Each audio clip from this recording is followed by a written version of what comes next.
अमरावती जिल्ह्यातील चांदूर बाजार तालुक्यातील माधान गाव आणि सोनारी गावामध्ये ढगफुटी सदृश्य पाऊस झाला आणि या पावसाचं पाणी जे आहे ते पुराचं पाणी माधान गावामध्ये शिरलं आणि यामुळे मोठ्या प्रमाणावर पूर या गावातून गेलेला आहे। पुराचा वेढा या गावाला कुठेतरी पाणी ओसरलेलं आहे, परंतु पाणी ओसरल्यानंतरची विदारक परिस्थिती आता समोर आलेली आहे। जवळपास 20 पेक्षा अधिक घरांचं मोठ्या प्रमाणावर नुकसान झालेलं आहे। घरामध्ये जे आहे ते पुराचं पाणी शिरलेलं आपण दृश्यांमध्ये या ठिकाणी बघू शकतो। अक्षरशः घरामध्ये जे आहे ते तलावाचं स्वरूप आलेलं होतं। आता पाऊस कुठेतरी ओसरलेला आहे, त्यामुळे मोठं नुकसान झालेलं आहे। विद्युत पुरवठा देखील अनेक घरातला खंडित झालेला आपण बघू शकतो। या ठिकाणी पाणी ओसरलेलं आहे, परंतु नुकसान मोठ्या प्रमाणावर झालेलं इथपर्यंत जे आहे ते पाणी होतं, जवळपास गुडघाभर पाणी होतं। कपडे असतील, गाद्या असतील, संपूर्ण ओलं या संपूर्ण पावसामुळे झालेलं आहे। दैनंदिन वस्तू असतील, त्यानंतर खाद्यपदार्थ आहेत, अन्नधान्य देखील ओलं झालेलं आहे, त्यामुळे उदरनिर्वाह कसा करायचा असं या नागरिकांचं म्हणणं आहे। दुसरीकडे आजीबाई बसले। आजीबाई, काय किती वाजता पाऊस आला, काय नुकसान झालं? आता ते दुपारी आलं ते एवढं म्हणजे माहित नाही किती वाजतात, तरी 3-4 वाजता 3 वाजता आलं असं।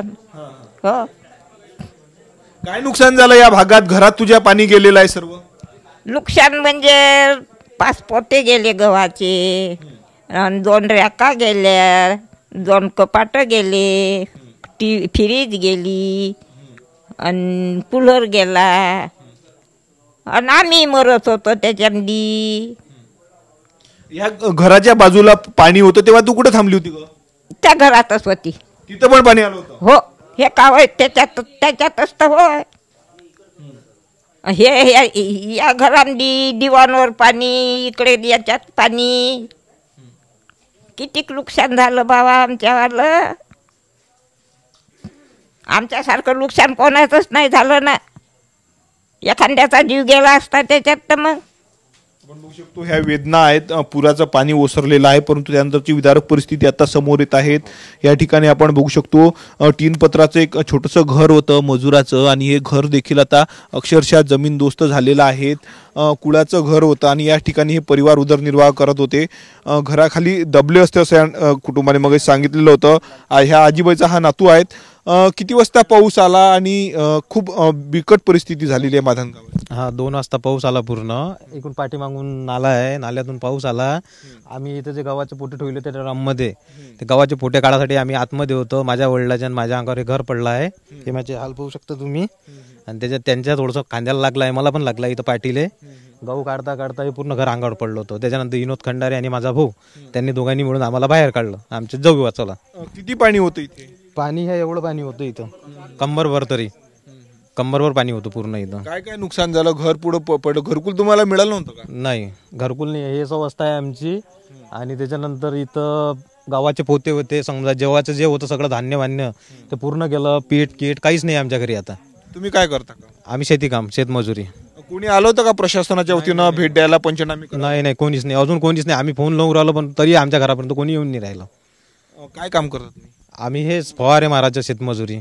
शेतमजूर आहे आणि छोटूसं घर होतं, बघा कसं पडलेलं आहे घर, नुकसान झालेलं आहे। याच घरामध्ये 3-4 लोक राहत होते। हे आपण बघू शकतो, खाद्यपदार्थ असेल, पूर्ण कपडे जे आहेत ते भिजलेले आहे। अक्षरशः हे घर त्यांच्या अंगावर पडलेलं होतं आणि त्यातून कसा तसा जीव त्यांनी वाचवलेला आहे। टिनाचं हे घर आहे, आपण बघू शकतो। या ठिकाणी खाली पूर्ण साहित्य आहे, ते साहित्य देखील खराब झालेलं आहे, माती पूर्ण खचलेलं आहे, कच्चं बांधकाम होतं आणि याच ठिकाणी हे परिवार राहत होते। कपाट ओलं झालेलं आहे, फ्रीज, टीव्ही, या खाली जे आहे ते डॉक्युमेंट्स देखील असल्या खाली दबलं असलं त्यांनी म्हटलेलं आपण बघू शकतो।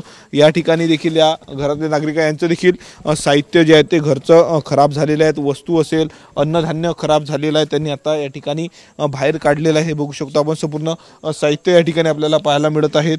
या घरात देखील त्यांनी आणून टाकलेलं आहे, बघा असं नुकसान जे आहे ते झालेलं आहे। धान्य आहेत, रोजचं दैनंदिन वापरातलं संपूर्ण हे साहित्य आहेत, कडधान्य असेल, त्यानंतर इतर ज्या काही महत्त्वाच्या दैनंदिन वस्तू आहेत त्या संपूर्ण या पावसामुळे खराब झालेल्या आहेत। त्यामुळे कुठेतरी आता सरकारने मदत केली पाहिजे, तात्काळ सानुग्रह, अनुदान सानुग्रह मदत केली पाहिजे अशी मागणी जर आपण पाहिलं तर या माधान गावातल्या ग्रामस्थांनी केलेली आहे। पुरामुळे जे आहेत ते मोठा फटका सध्या माधान गावाला बसल्याचं पाहायला मिळत आहे। कॅमेरामॅन अनिकेत दातोंडेसह मी स्वप्नील उमप, TV9 मराठी, माधान, अमरावती।